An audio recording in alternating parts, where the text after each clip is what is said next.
Hello, everyone. This is JJ Richa with Biswal Ventures, and I have with me today Dr. Fred Haney. I will let Dr. Haney introduce himself in a couple of minutes. But before we get started, I just want to tell you a little bit about our program today. So this is would be about an hour. We will have a really open discussion about what it takes to be in the top 1% fundable startup. And Dr. Haney has a lot of experience in this field, and we're going to learn from his wisdom today. We encourage you to submit your questions throughout the entire program as we're moving through. So don't wait till the end to submit the questions so we're able to answer them. Also, if for some reason we cannot get to your question, we will be happy to answer it. So you can always send an email to me at pvinfo@Biswal Ventures, and I will forward any email that is addressing Dr. Haney to him. Just a little bit about Biswal Ventures. We have been doing these live streams for a few months now, and the point of this is to really help entrepreneurs, startups, and the ecosystem understand what it takes to really navigate this vibrant community that we have, and the investors, and learn what investors are looking for. And so some of the presenters or interviewees that we have are really serial entrepreneurs, VCs, movers, shakers, angel investors, people that really could help you navigate this environment. So we're happy to bring everyone on and really help everyone really learn what it takes to build and grow a startup from scratch. Or if you are currently in a startup mode, we'll be able to shed some light on what it takes really to be a successful startup. Before I have Dr. Haney introduce himself, I'm going to just quickly tell you a little bit about Biswal Ventures. We are a combination of a venture firm and a venture accelerator and a studio, and we also have a software development arm. So what does that really mean? We help businesses to build the right business around the solution they're trying to solve in the marketplace. We also invest in our startup companies, resources and cash. We help them develop software if that's what they want, although we're agnostic. We facilitate funding to help them really succeed. Same thing, we open doors as well. And also, we are building a fund this year. Hopefully, we'll be able to potentially invest in our startup companies and our portfolio companies. We are a hybrid cash and equity model, which means that we help you. We're willing to take some equity. We engage on a month-to-month basis, and we become a true business partner and an investor in our portfolio companies. Dr. Haney, thank you for being here this morning. Tell us a little bit about you. Good morning, JJ. Thanks for having me on. I'm looking forward to our chat. Over the last 50 years plus in my business career, I've worked with hundreds of startup companies in different capacities. It started for me actually working with small companies within large companies. I was heading up strategic planning for the Xerox Corporation here on the West Coast for a number of years. And I was not for the copier business, but it was everything else. It was workstations, Ethernet, word processing, and things like that. Those were all small businesses, and we actually ran almost like an internal venture capital fund inside Xerox. One of my projects involved the Alto and Star workstations. I tried to get Xerox to keep that technology, which later became the Apple Macintosh. I did a similar thing for 4 years at TRW. I was heading up some strategic planning groups, but I actually ended up in a couple operating assignments. I sold 2 divisions of TRW. And I ran one division for about a year and a half, turned around and got it profitable before selling it. And then I got recruited by 3i Group. 3i Group is the largest venture capital company in the world. It's a consortium of British banks. And they recruited me in the early 80s to set up and run a venture capital fund called 3i Ventures, which turned out to be the largest high-tech venture capital fund in Southern California for a while. We ended up investing $80 million in 65 different companies. And we ended up with an excellent portfolio. We had 20 IPOs, 20 acquisitions, and 20 dead companies. Then after 3i stopped making investments in the U.S. in the early 90s, I was one of the 10 co-founders of Tech Coast Angels, and I was active in Tech Coast Angels for 7 or 8 years. I was on the original board of governors. And then after that, I got more involved in working directly with startups. I've been a co-founder of half a dozen startups, including DRC Computer, which became the most powerful gene sequencing computer, and Novodyme Therapeutics, which is the first fungal vaccine for candidiasis and also for staph infections.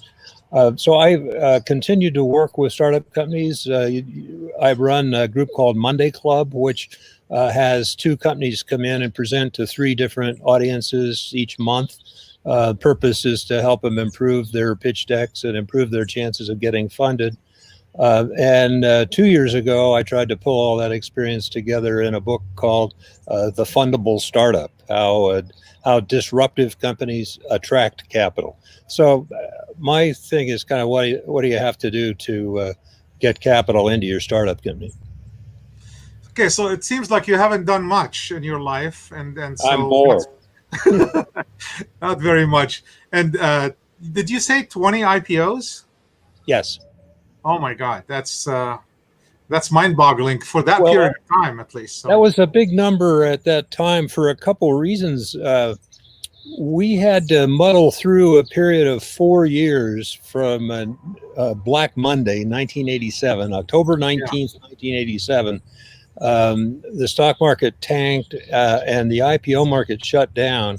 And it didn't really reopen until late 91, early 92. And that's really why 3i ended up eventually deciding not to make any more investments in the U.S. So it was remarkable when we finally did get through that 4-year period of time. In 1992, we had 7 IPOs, which tied us with Sequoia Capital for the largest number at that time. And by the time we were all done, I'm not sure when the last one was, probably 96, 97, something like that. It was over about a 5-year period of time. We ended up with 20 IPOs, and the internal rate of return on that portfolio was about 25%, which was way above the averages for that time period. Yep. So just to let everybody know, this is not a backdrop behind you. It's not. He's sitting outside, and he's got a bird feeder, and there's a bunch of birds there flying behind you. So I'm at my home in Lake Arrowhead, and I'm dressed up a little more than I might like to be because it's kind of a cool day, but temperature's like 55 today, but the next couple of days it'll be at the high 70s or 80. You never quite know this time of year. And yeah, the deck on my home is like a treehouse where we get lots of birds, and if you come out and sit here at night at 9:30, you can even see the flying squirrel come in and grab food off the bird feeder. No, that's pretty good. So let's talk. I mean, your book is about fundable startup. So and VCs invest in fewer than 1% of startups. Are they relevant? It's a good question. I had a friend not too long ago say the VCs do 0.0625% of the deals. So who cares? They're not really relevant. Well, yeah, I understand that they invest in a fairly small percent. I mean, just without trying to be too precise about it, think about it in terms of 1% of the deals they see, something like that. I mean, they say that they do about 1 in 100 if you ask them. So yeah, they do a small percentage of the deals. But if you look what's coming out the other end of the system, the VCs have investments in about a third of the companies that go public. So what does that tell you? I mean, that says to me that they're doing a pretty good job of cherry picking the deals that are really worth doing. So I wouldn't want to overstate this, but you could almost make the case that the 1% they do are the ones that are fundable. So it's interesting you say that. So what is fundable? Why don't the other 99% get funded? Good question. Well, I think the VCs have a long list of due diligence items they're looking at, but to me, it boils down to kind of two big picture kind of items. First, they're looking for a really big idea that has some proprietary aspects to it. Silicon Valley got started. I mean, that's kind of the home of venture capital. It got started around the notion of unfair competitive advantage. So the Silicon Valley VC firms were investing in chip companies, semiconductors, for example, that kind of stuff, that had patented technology, that had long-term, sustainable, unfair competitive advantage.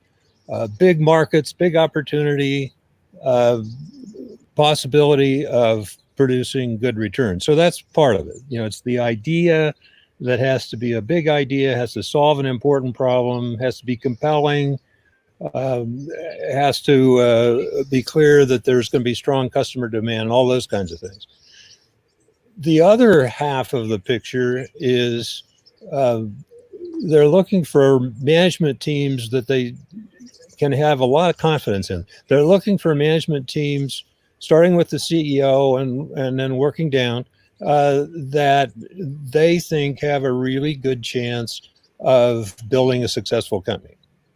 Yeah. And so a venture capitalist is probably sitting there with 50 business plans on his desk. And some of them have really good ideas, the kind of thing I'm describing, big ideas, very compelling. And some of them have management teams that have succeeded in the past. I mean, they have track records. They can point to past successes, or they have long resumes that show that they've been successful as executive managers. So you have to ask yourself, if I'm the VC sitting there looking at this stack of deals and I see one that has a really good idea and a proven management team, why would I look any further? So I think that's, and you say, why, which are the ones that do get invested? I think they're the ones that sort of satisfy those two criteria. And the other ones, if you try and break it down a little bit, probably some of the ones that don't get funded can't prove that they are really addressing an enormous problem. We use the word acorn today to describe these great big exit deals. I'm not sure I like that terminology. I mean, the VCs have always looked for, in old-fashioned language, home runs.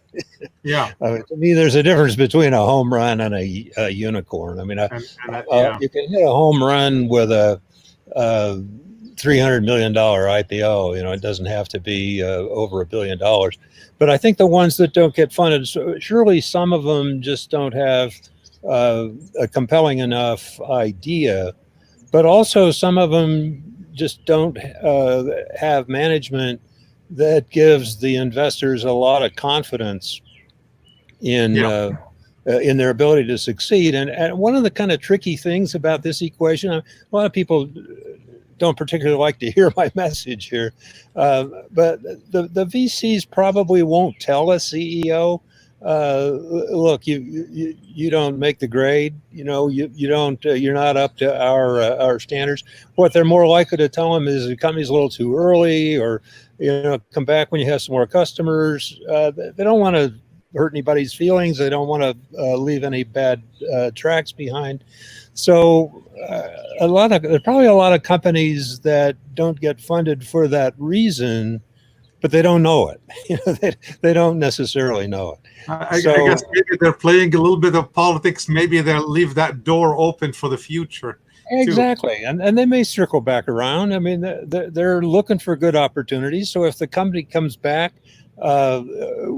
in a different set of clothes, they might make the investment. Yeah. We're already getting a lot of questions, so I'm going to start taking a little bit of questions from the audience. So I hear the phone is ringing off the hook. The phone is ringing too. So this is from Ben. Ben says, I've been told that since I have a physical product and not a tech, that investment is not likely. Is that so? I'm not sure I know. So it's a physical product, not a software, not something that's. Well, was the Apple Macintosh a physical product? Chips are certainly physical products. There's probably more of a distinction that we need to make, Ben. Physical products certainly do get funded. But I'll put two asterisks around that. One is that in today's world, we're seeing a lot more movement toward apps and software and artificial intelligence and those kinds of things. So I do think there's some truth to that.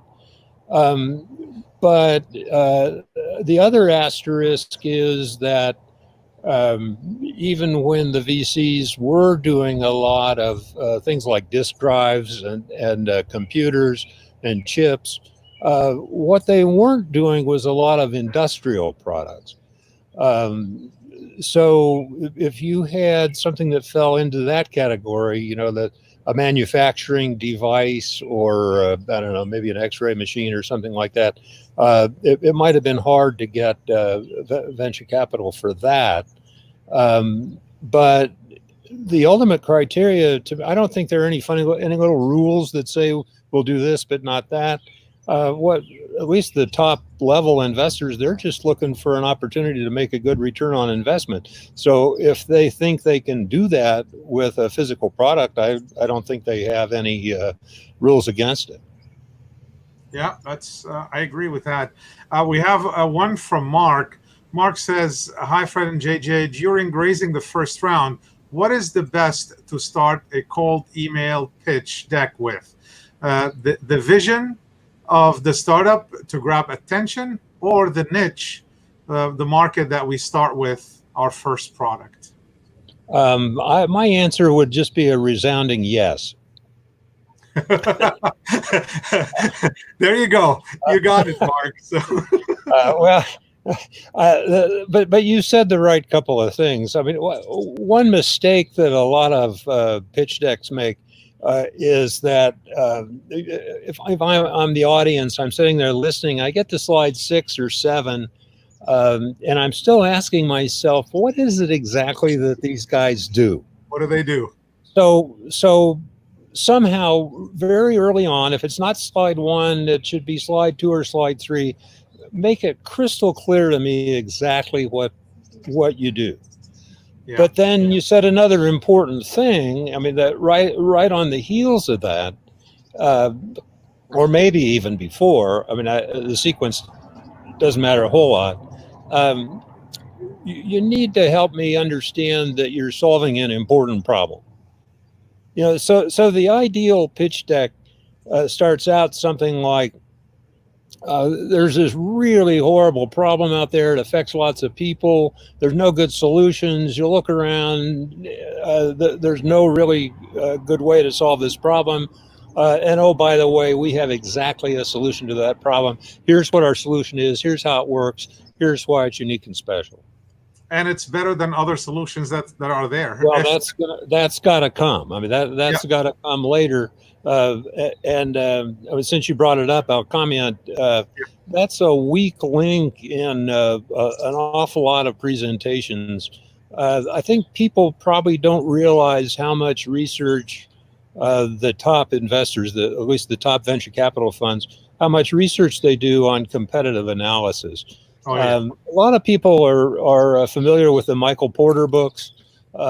His first book, I think, was, I may not get the title exactly right. It's basically competitive analysis, but it's a how-to. It's how to look at an industry and divide it up and look at the vendors and look at the dynamics of competition with the industry. That's the kind of understanding that the venture capital investors want to have of competition, because competition is a very complicated subject. Yeah. And just because you're getting into the market with something different or better than what's out there today doesn't mean that you have a strategy for competing over the next 20 years and maintaining a competitive advantage. So, and what I see in almost all the pitch decks is, well, here's a list of our competitors. That doesn't What is that going to the do? question that I'm asking, or here's a little matrix that shows, well, we have these features and they have those. That doesn't answer my question either. The question is much deeper than that. It's convince me that you're going to be here 20 years from now. So really, it ends up being the sustainable competitive advantage and not just the solution. Sustainable and unfair. Unfair too. Okay, all right. Unfair means, usually it means you've got some patents. There's something that's keeping competition out of your space. So some kind of a moat, I guess. Yeah. So. Yes, moat's a good. All right. So we got a question from Eric. If you feel confident in an evaluation number, should you try to get funding via SAFE? Or I guess some kind of a convertible note without evaluation, or more conventional priced round, I guess. Well, Eric, if you're comfortable or confident in a valuation number, I assume you used to be a VC. It's that easy. I wouldn't be confident in a valuation number. I mean, you can. I guess let me be careful here, because you certainly, there are things you can do to come up with a pretty good estimate for the intrinsic value of a business, even if you're having to deal with 5-year projections and you're guessing at the value at the end of the 5 years. There are things you can do to come up with a reasonable valuation number.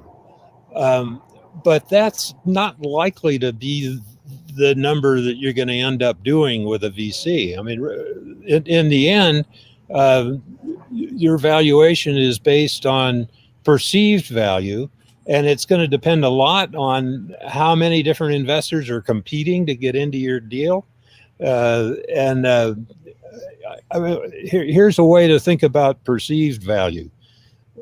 When you start out to do your fundraising, I guess depends a little on what you've accomplished up to that point in time, but before you've got the funding, your company's probably not worth anything.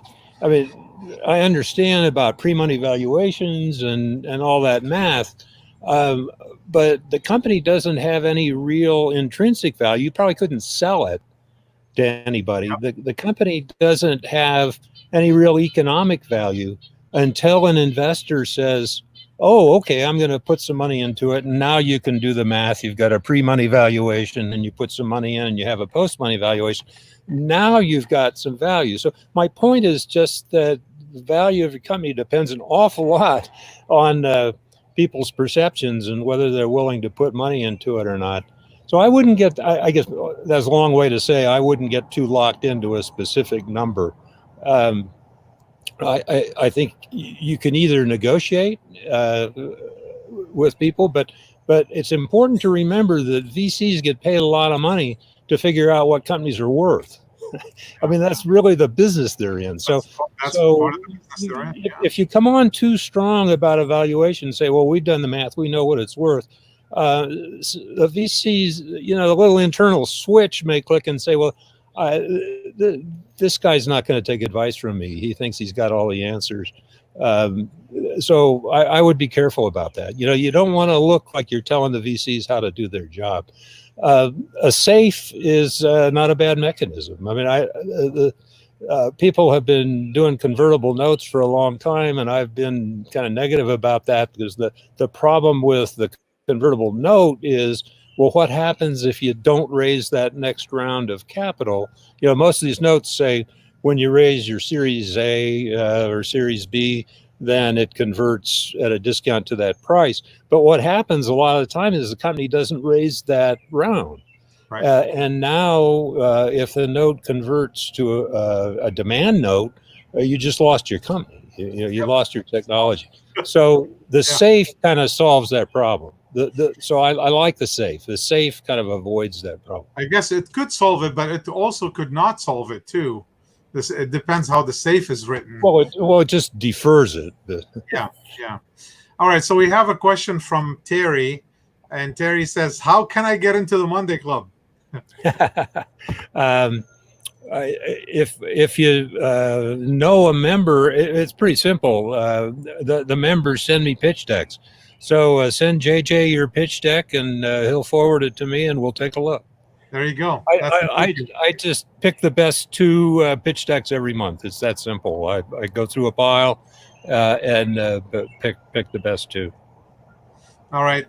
So we have a question from Ong. Ong says, when is the right time for a startup to transition from seed stage to Series A, B, C with a venture capitalist? And when is it time to go IPO? That's a loaded question, Fred. Yeah. Let me answer it backwards. Every time is the time to go IPO if the opportunity is there. The problem with planning for IPO is that there are lots of periods of 2, 3, 4 years, sometimes even more, when the IPO market is essentially shut down. I mentioned the 4-year period of time I had in the 80s. When the IPO market got slammed shut after the dot-com bubble burst, it was 7 or 8 years before it really came back. So it's hard to plan for IPO. You don't know if the opportunity is going to be there. So in a sense, the answer is, well, if there's really the opportunity, you should probably grab it. As for the early part of your question, how much capital you raise and when you raise it is a matter of math. I mean, you really have to put your business plan together, sharpen your pencil, say, what are the things I need to accomplish here?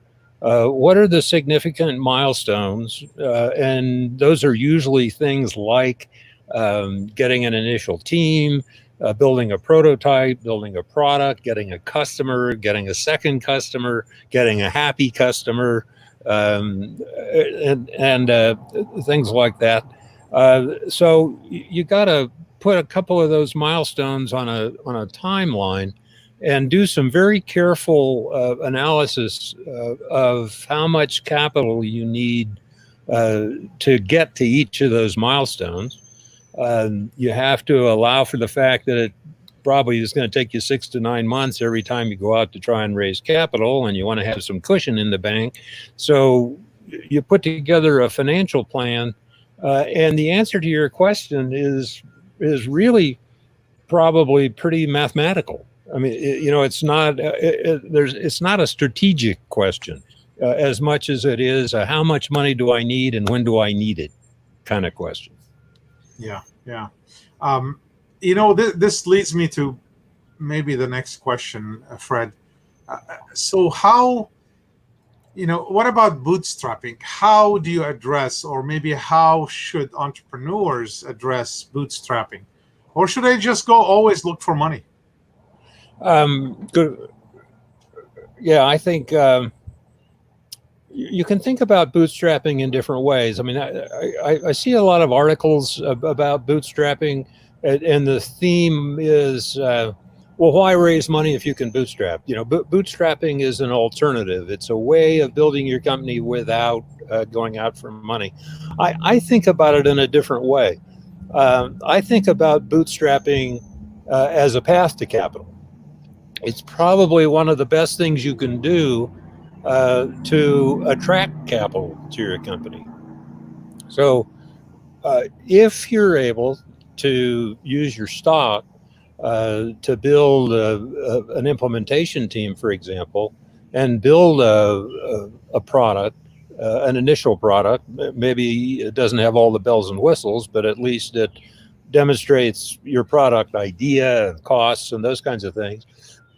And then you can take that out and get a few customers and come back with satisfied customers. Look what you've done from an investor's point of view. You've taken out almost all the risk. When an investor looks at a raw startup, he sees a long list of risks. He's wondering, well, can the product be built? Can these guys build it? Can it be built for the cost they say? Does anybody care? Will anybody buy it? Will they buy it at that cost? Does the business model work? Can you make a profit if you sell this product at that price and build it for that cost? Yeah. Is the market big enough? I mean, all those risks are sitting there on the table for a venture capitalist, and they don't like to take all those risks. They don't like to take the risk of, can the product be built, or will the product work, or will anybody buy it? So if you can bootstrap your way through some of those early risks and get to the point where the only real risk facing the venture capitalist is, can we scale this up to a national or international level? We see it works. We see people buy it. People like it. Now let's just pour some fuel on the fire and really build this thing up. That really can help improve your chances of getting funded. So I see bootstrapping as a fundraising strategy. The other thing, I'll tie back to our earlier discussion about fundable management. If you don't have Bill Gates as your CEO or Steve Jobs, and you're not necessarily right at the top of the list in terms of proven successful management team. Yeah. Well, one way to demonstrate that you know what you're doing and you can make things happen is bootstrapping. So go out. Maybe you don't have a lot of experience or past successes as a CEO, but if you can find a way to bootstrap your company until you have some happy customers, you've kind of demonstrated that you know what you're doing and you can make things happen. I recognize that not every company can bootstrap. Some companies, I see companies every once in a while, especially if they're building capital equipment or something like that. They may need money just right off the bat in order to even get an initial design or a prototype or something like that. So bootstrapping doesn't always work. But in these days when we're dealing a lot with software apps, internet applications, I mean, one of the best examples in my experience is a company called LiveSafe, which has a crime reporting app. Those guys bootstrapped that. There's a couple brothers. They had the idea. They used their stock to build a small team. They built the product. They got it out there. They got some PR. They got on national television a few times. They started networking with angels. And through that process, they found a CEO who had run a successful company in the past, and he became part of the team. And they've since raised, I don't know, 15 or 20 billion, and they're out there doing a good job. But that was a bootstrapping process that caused that to happen. So really, it's really about de-risking. The more you de-risk, you're gonna look good to angels, to investors, to VCs, to anybody. So yeah, the bootstrapping it becomes truly a strategy, and really maybe, in my opinion, that should be always the case and not just a part of a strategy. So we have a question from Road Vision Technologies, and he said, I have found there is nowhere to find funding for pre-revenue old economy industrial startups really to commercialize, no matter how great the business model, market side, and social impact. So he's not able to find funding or where's places to fund a pre-revenue industrial type companies. Yeah, and I go back to my earlier comment. At least the venture capitalists have never been very active in what I would call industrial kinds of products. I guess you probably have to define that carefully, and there are probably exceptions all over the place. But here's an example of what happens. I've seen down through the years, I've seen a lot of proposals for improved automobile engines. Well, that's probably not something that's going to get a venture capitalist excited. And one of the reasons is that in an industrial world like that, it just takes so long to get things designed and get them designed in and get them built in. You're kind of fighting City Hall. Who knows if the Ford Motor Company will ever accept your engine?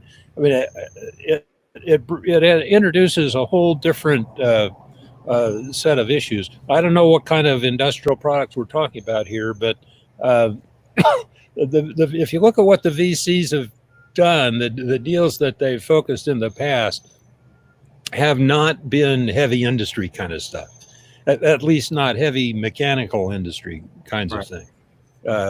Much more toward electronics and soft industry.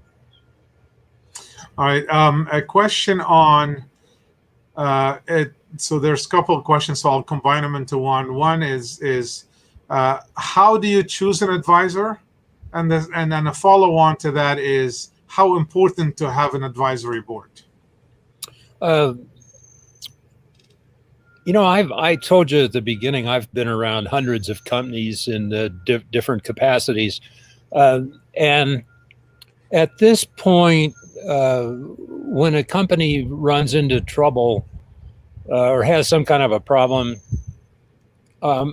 I can usually reach back into my experience and find one or two other companies that have had that problem. So I've kind of been there before and had that problem. And for that reason, I think I bring a lot of value to the companies I work with. I work with a very small number of companies. I have to be very selective about it. But look at the math there. See, I didn't have that when I had been involved with one company. And I didn't have that when I had been involved with 5 companies.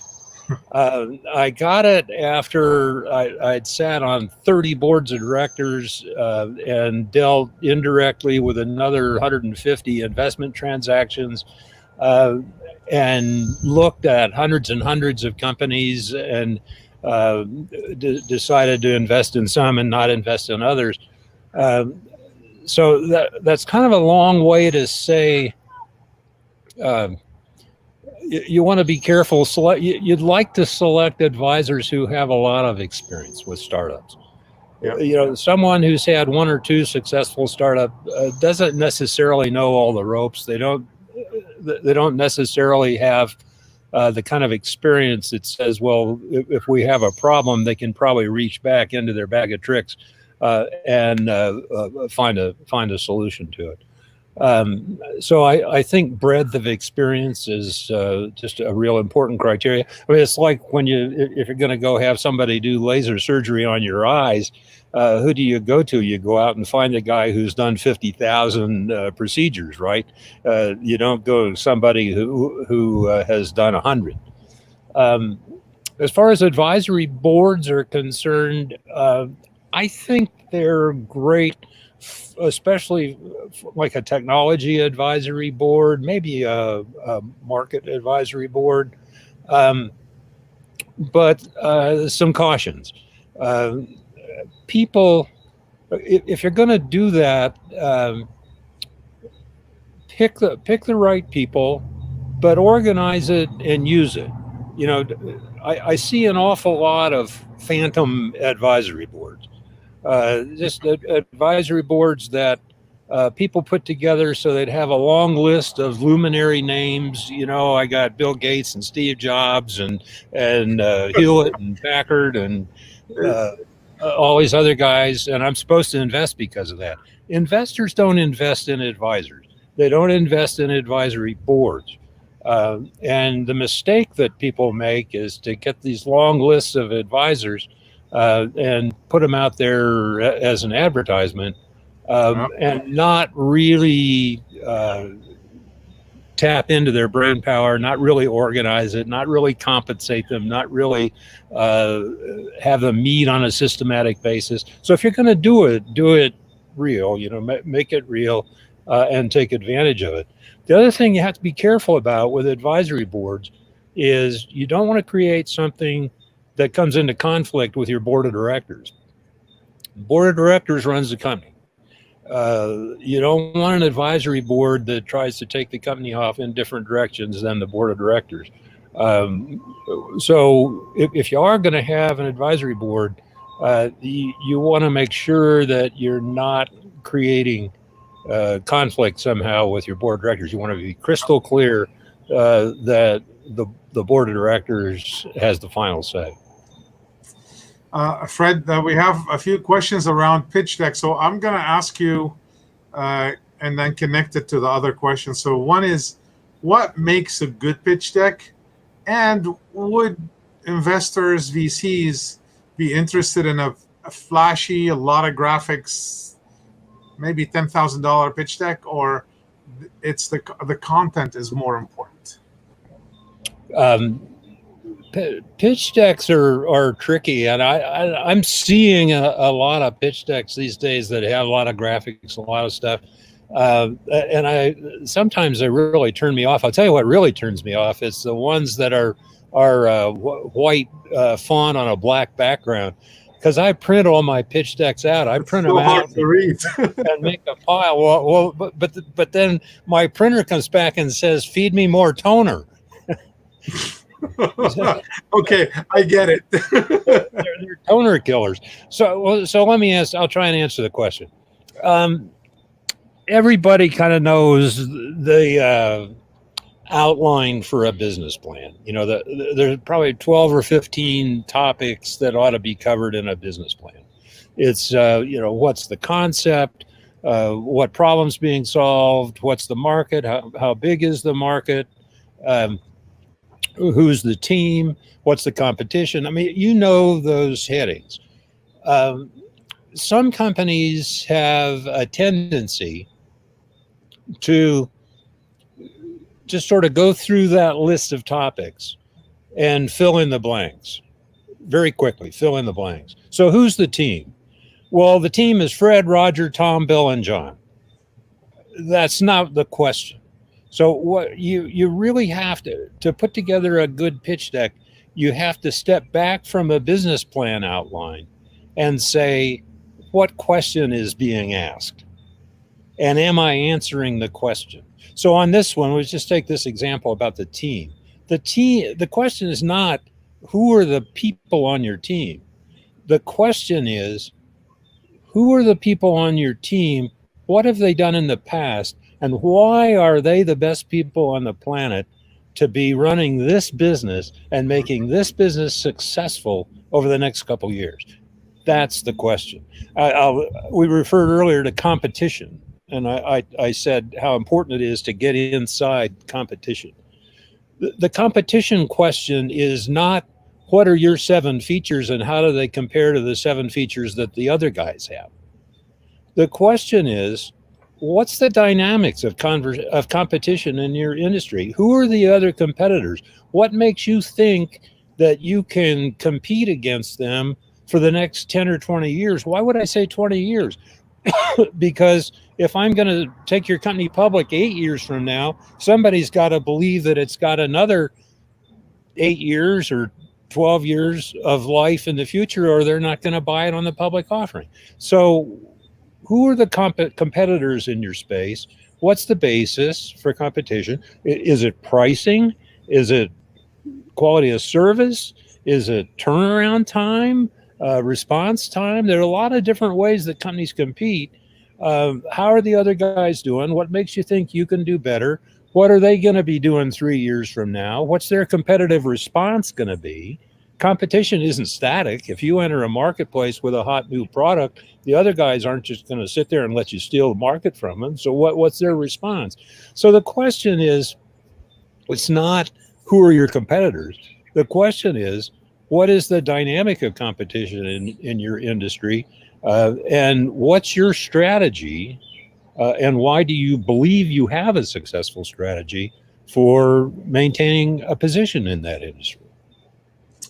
Yeah.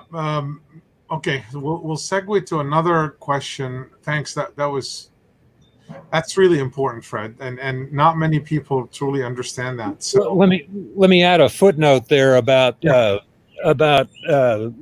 some of these fancy graphics. I'm prompted a lot of pitch decks prompt me to say a word is worth 1,000 pictures. I see a lot of cute diagrams and fancy charts and graphs, and I look at them and I don't know what they're telling me. I can't figure it out on my own. And, if the person isn't there to explain it to me, it just goes right over my head. So I'm much more on the side of give me the substance. I'd probably rather see a bunch of bullets. Sometimes a picture or a diagram really does a good job of illustrating what's going on. yeah, But an awful lot of the time, I'm seeing pictures and diagrams that don't really tell me anything. And people say, well, yeah, but I'll be there to explain it. But not always. I mean, when you send me a pitch deck to apply to pitch to Monday Club, you're not standing there explaining those pictures to me. I got to figure it out. And if I can't figure it out, then it just goes right over my head. Also, if I want to send it to my partners or send it to other investors, you're not there to explain it.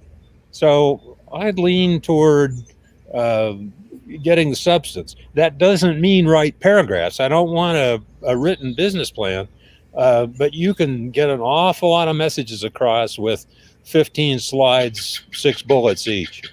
Yeah. Tell you the truth, I always tell people that you need to have a pitch deck that someone can read and get it, and then a pitch deck that you can present. So they're really two different ones.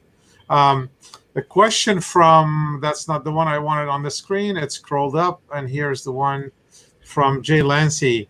What do you suggest for entertainment companies that need large sums of funding that take 1 to 3 years before a product release? The reason I brought this up on the screen is because you and I always run into companies that they say, I just need money.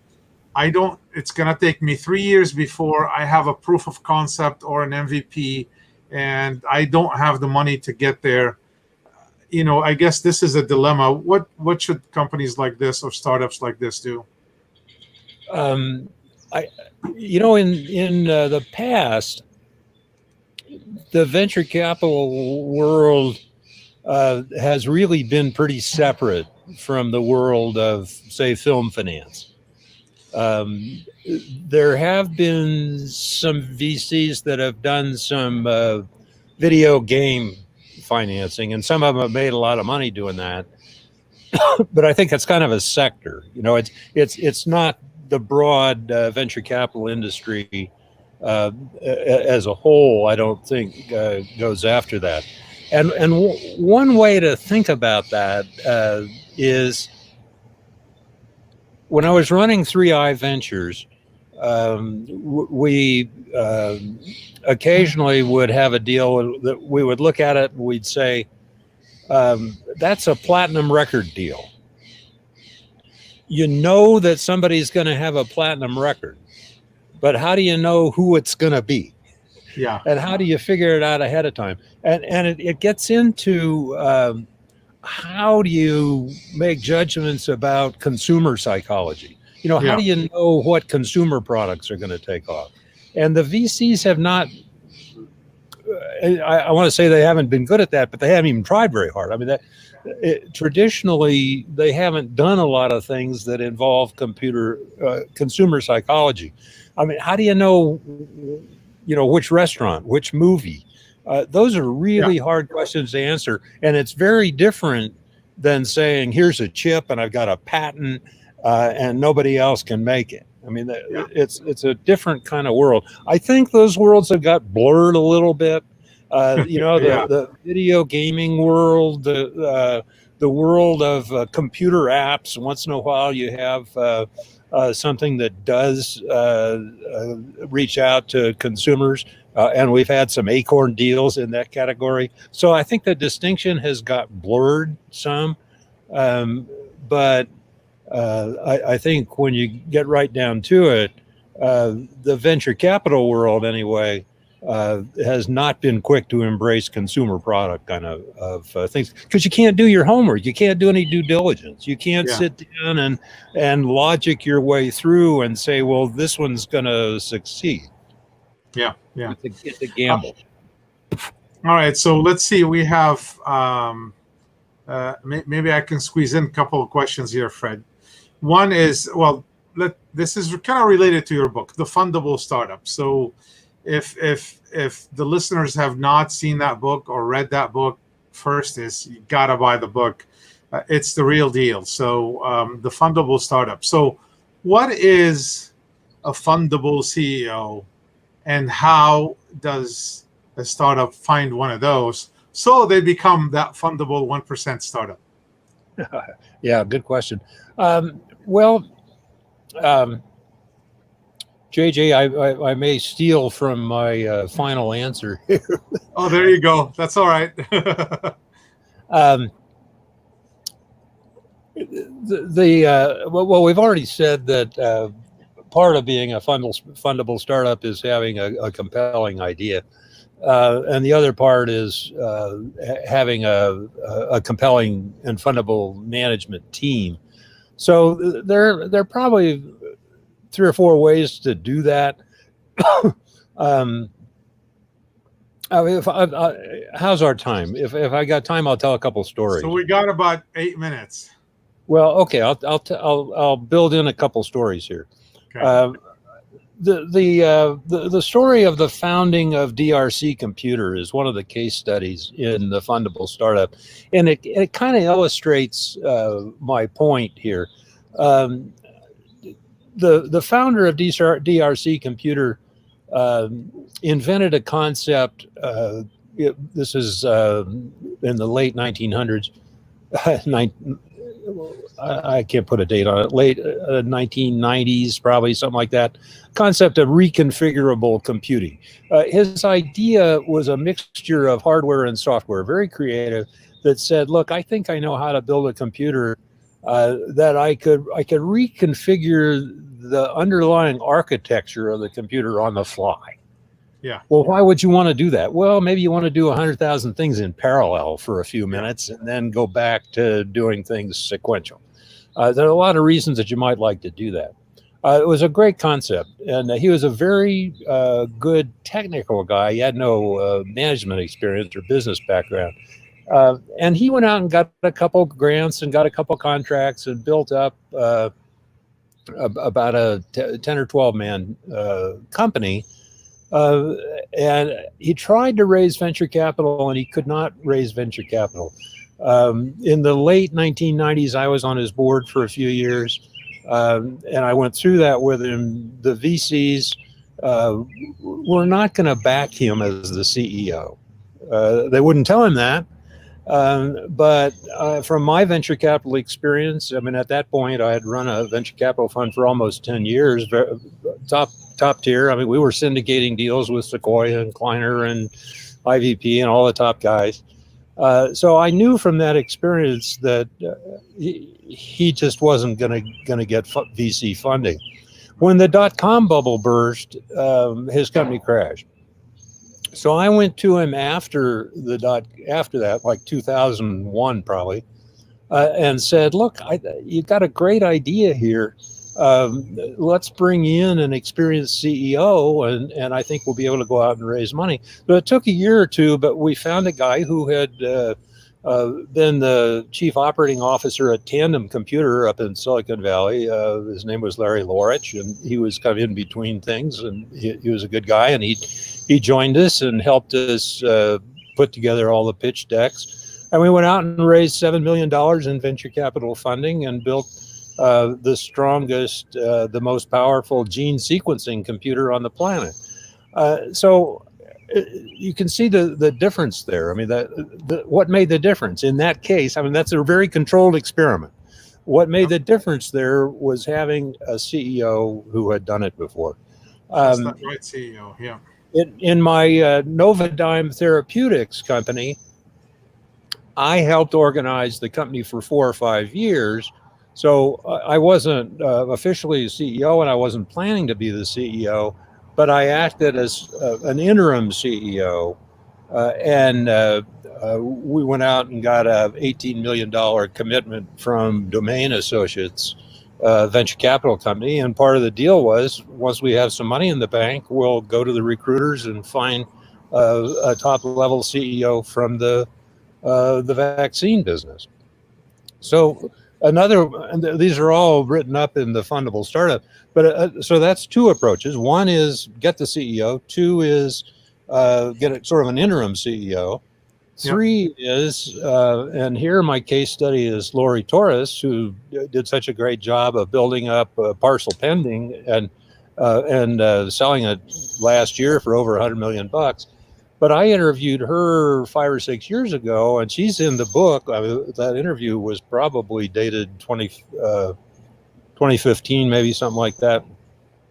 And I wrote her up as someone who didn't have CEO experience, but probably had a pretty good chance of succeeding because she had a lot of good, strong management experience.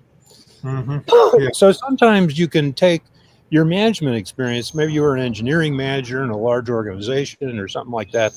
But sometimes you can take that kind of experience and convince investors that it will translate, that you've had enough of you know how to hire and fire people, you know how to build a team, you know how to plan, you know how to manage the finances.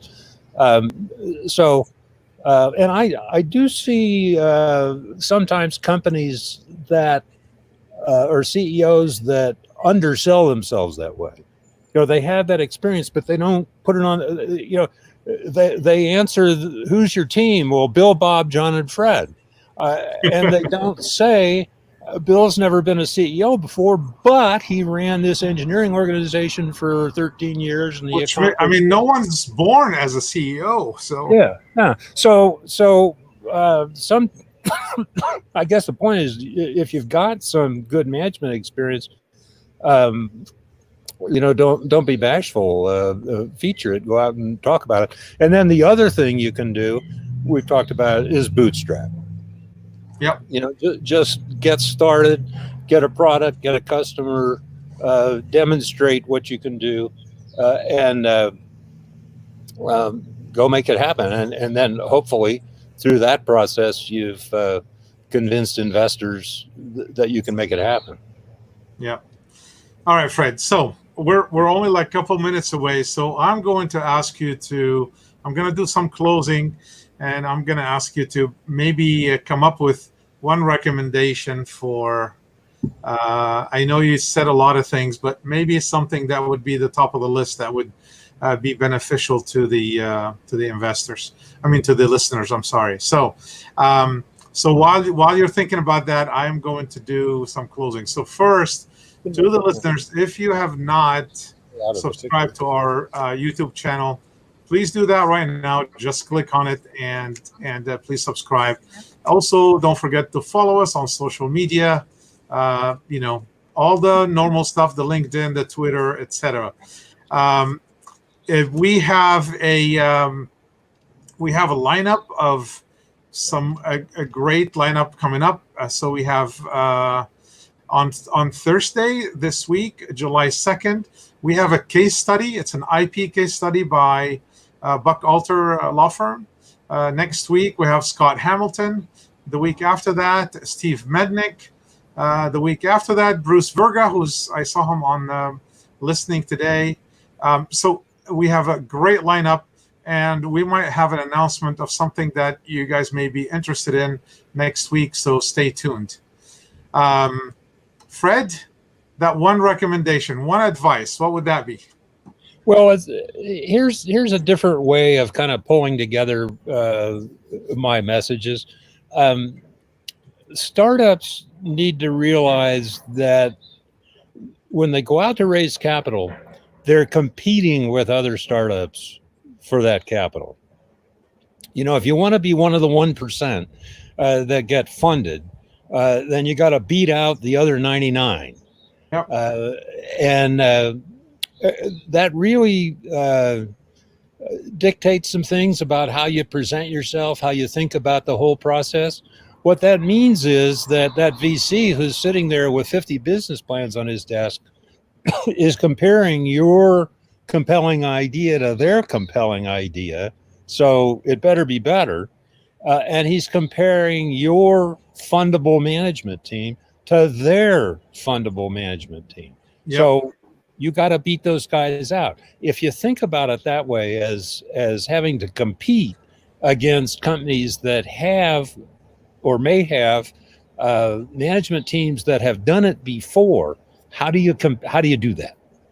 That's the game you're playing, and you got to have a winning strategy. You can't just go out and say, hey, we got a great idea and everybody's going to love it, which is kind of the approach that a lot of startups take. You really have to compete for capital, and you got to have a strategy for showing why your idea is better and your management team is better. Fred, thank you so much for being here today. I think from all the comments and the emails I've been receiving, it's been very, very valuable. Your wisdom has been awesome. We appreciate you being here with us today. Thanks, JJ. It's been fun. Talk soon. Thanks, everyone. And subscribe and come back next week and for the many weeks to come, because we have a great lineup for the next at least 2 months. So talk soon.